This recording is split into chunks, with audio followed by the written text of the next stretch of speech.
ako ay ordinaryong motorista, pasado sa LTO yung aking motorsiklo, then mahuhuli ako ng enforcer ninyo. Parang sobrang kawawa naman ako. Sino naman ba ang susundin ko? LTO ba o kayo?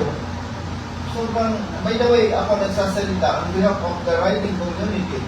Kasi ang pagkakaalam ko, ang regulation ng national government in terms of the motor is, I think, DTI somehow may ma-approve siya by default, safety ito para ipatakbo. Okay. Ay, LTO, ano sinicheck nila? I think, emission, regular rin. Bayad nyo ng annual na registration ng ano, sa ORCR nyo, di ba? So, ang sinasabi nyo, pag ma-approve kayo sa LTO, through what? Yes. May test ba sila as to nag-modify kayo? May body ba na nag-certify na you modify your motorcycle unit, safety ito sa road?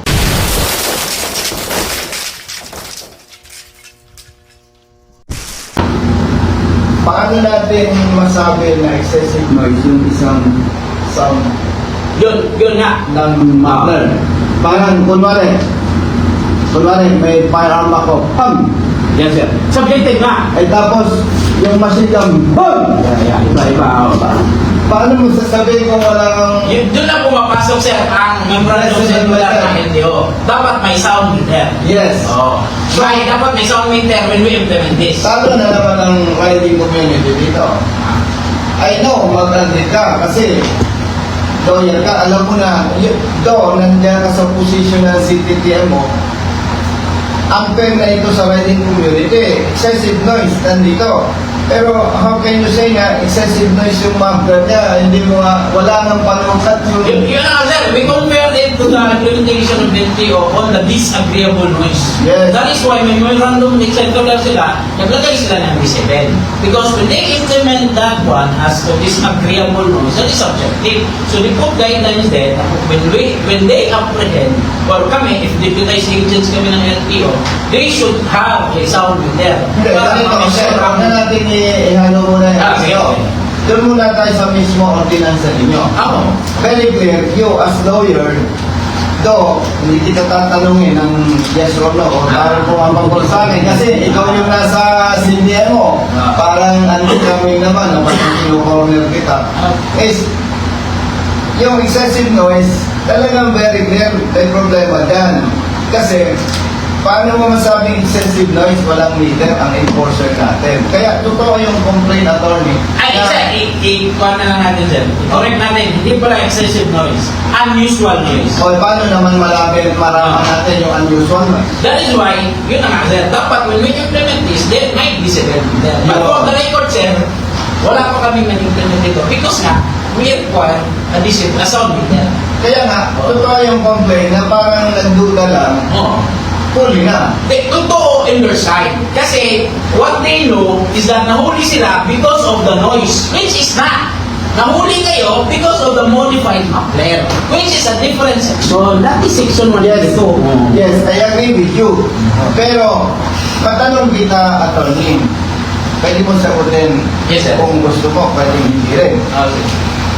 And i-correct mo kung mali ako. Yes, sir. Ang pagka-interpret ko dyan, bawal kang mag-modify, bawal kang loud pipe, kung ano pang term dyan, isa lang ang purpose. Hindi dapat may ang motorsiklo mo kasi nakakabuisit sa publiko. Either loud pipe, modified muffler, aftermarket, iisa ang intention dyan, attorney. Huwag kang maingay ang sasakyan dahil nakakabuisit ka. Yun ang pinaka-intention nito eh. So, I think for section 1 today. whatever. I agree. Pero the section 1 and 2, from what I know, based on the discussion, yes sir, from the mga expert during the committee hearing as mentioned, is that this is really for safety of the motorist. Yeah, that's so, because ako, hindi ako technical people that kung pag i-modify mo ang sarili mong exhaust system, which by default is chine-check ng isang DTI, which we know na, deny na nila, wala na silang accreditation there or approval on that matter.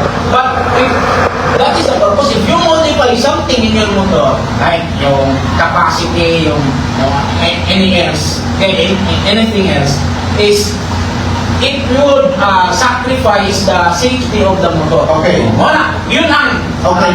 parang Ang kita niyan, may we know sino yung pinabanggit natin ang technical expert? Are they coming? I think from academy, there is a mechanical engineer. Pero No. you meet him in Yes. Sinabi mo, technical expertise, safety expert. Ano yung masasabi natin kung like yung motorsiklo nila, pasado sa LTO? Alam naman natin lahat, attorney, na ang LTO ang lead agency pagdating sa regulation ng motor vehicles, issuance of driver's license, enforcement of traffic laws, rules, and regulations, law. So, doon sa pag-uusap natin, na-validate ko na yung totoo yung attorney, yung claim na pasado sa LTO, pero nahuhuli ng enforcer po ninyo. Like for example, hindi ninyo ina-acknowledge yung sinasabi ng LTO na 99 decibels sa kanila, pasado, with 2,500 RPM. So, base po doon sa ordinansa ninyo, sa ating pag-uusap, yung pasado sa LTO, mahuhuli lang ang enforcer ninyo. Ang masakit nito, attorney, is kung ako ay ordinaryong motorista, pasado sa LTO yung aking motorsiklo, then mahuhuli ako ng enforcer ninyo. Parang sobrang kawawa naman ako. Sino naman ba ang susundin ko? LTO ba o kayo? Sobrang, by the way, ako nagsasalita on behalf of the riding community. And again, wala naman si attorney sa position para mag-agree or mag-disagree sa akin. Pinaparating ko lang yung pinaing ng riding community. And with your help siguro, or with your initiative, baka siguro, ma-expedite yung proposed amendments itong ano na ito. And wala ako sa position, pero kung pwede sana, maimungkahin natin sa mayor na while waiting for the amendment of this ordinance, ay baka pwedeng masuspend muna kasi kawawa naman yung mga motorcycle riders natin. Again, hindi kami nandito para banggain kayo, pumunta kami sa inyo. Ang isa lang naman ang kahilingan namin, on behalf of the riding community, yung implementation ng LTO at implementation ng CPTO, huwag naman magbanggaan. Yun lang, ganun lang kasi attorney. Sana matulungan mo kami. And natuwa nga ako na abogado yung mga katarap ko. Kaya pag nag-point by point tayo, dahil nasa CTMO ka side, hindi ka kung pwede sabihin, tama ka kaya na kasi parang anti-capping, nandiyan ka sa posisyon, tapos parang nagiging bias ka. So ang request na lang namin, ang behalf of the riding community, one, while may conflict dito sa ordinansa, implementation ng LTO, masuspend muna. okay, yun yung problem siya, right? First is, isipin mo, or even me, personally, or professionally, it's beyond my pay grade Yes, naman. pero pwede kayo mag-request. Let's set Especially you. Yes, sir. Pero let's set it in the legal context, okay? Para maklaro natin, ma-confirm natin, ma-verify natin ang difference with the LTO implementation mo sa amin. Which, from the start, I'm saying this na. Una, LTO is created by RA 416, the Land Transportation Code of the Philippines, which time ba ni Magno Senior yun. And CTTMO is created traffic code. Local Oh, government. which under local government, it provided that the LGU is dedicated in terms of traffic management, safety sa road. Ang LGU ang may concern. Okay, let's say, pumasa ka sa LTO, but what kind of test? Tinest ba ang... Kasi ang pagkakaalam ko, ang regulation ng national government in terms of the motor is, I think, DTI somehow may ma-approve siya by default safety ito para ipatakbo. Okay. Ay, ano chine-check nila? I think emission, regulatory. Bayad kayo ng annual na registration ng ano sa ORCR nyo, di ba? So, ang sinasabi nyo, pag ma-approve kayo sa LTO, through what? Yes.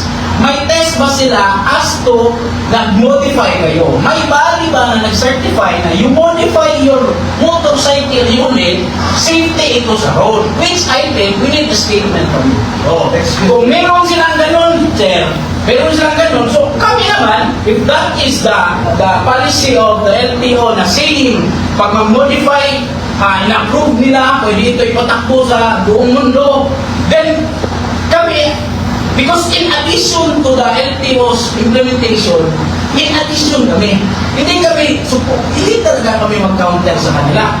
Even a statement from them, if we are doing against their policy, then they will issue a statement. Tayo naman ang gumabangga, especially yung mga apektuhan na mga complainant natin na there's misconception when we implement things here. Kaya muna kita dyan, no?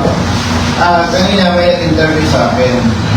At according to him, in-interview nila yung LTO official. In-interview niya yun. At doon sa nag-interview sa akin, siya mismo confused na talagang magkaibang stand ng LTO at CTPMO. Now, hindi ko naman pinag-compare ang city government of Davao City. Kaya nabanggit mo, kung sino ba, may ganyan, may inspection, whatever.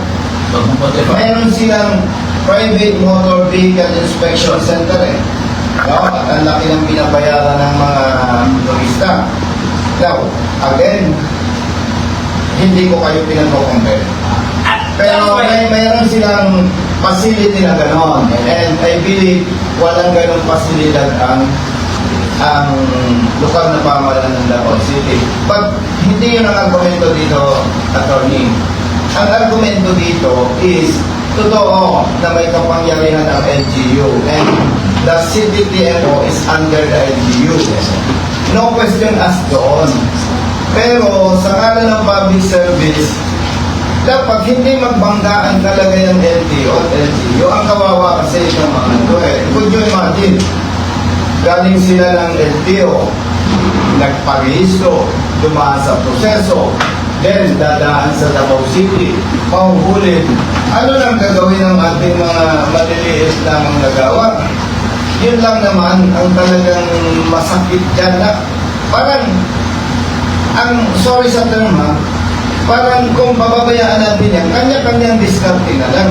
May gusto kayo, may gusto kami. Huwag kayong makialam, meron kaming diskarte namin. Kawawa naman kasi gusto naman nila sumunod. Eh, may conflict talaga eh. Kaya na-request ko, attorney, with your help, lawyer ka naman, mag-recommend lang tayo na may conflict, sir, mayor. Baka pwede, while waiting for the amendments of this ordinance, masuspend po muna namin yan. Anyway, hindi naman yan makakamatay ng mga tao kung isuspend din natin yan. Mas marami pang kriminal yan na dapat pagdaanan natin ang attention. Again, attorney, hindi yung ibig sabihin, nandito kami para makipagpagalingan sa inyo. Ako lang, naawa na maliliit na manggagawa. Yes, so sir, I'm saying this, personally, I interpret this provision. Wala talagang conflict, sir. Kung may conflict man, sir. Excuse me. Oh, yes, sir. Excuse me. Sabi mo walang conflict. Yes, sir. Eh kasi, sorry na. Yes, sir. Eh, motorsiklo ko, pasado sa LTO, pagdating sa inyo, Yun na, sir. ng mga plan eh. Yun na, sir. Kapit ka ng mga plan eh. Yun ka. Yes, sir. Yun na the point. There is no conflict. Bakit?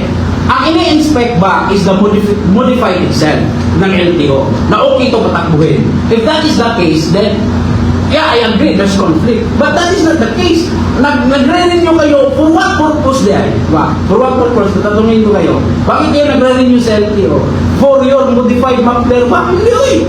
You're just complying at No. mag-renew ang sasakyan. No. But there is nobody certifying that the modified muffler is safe.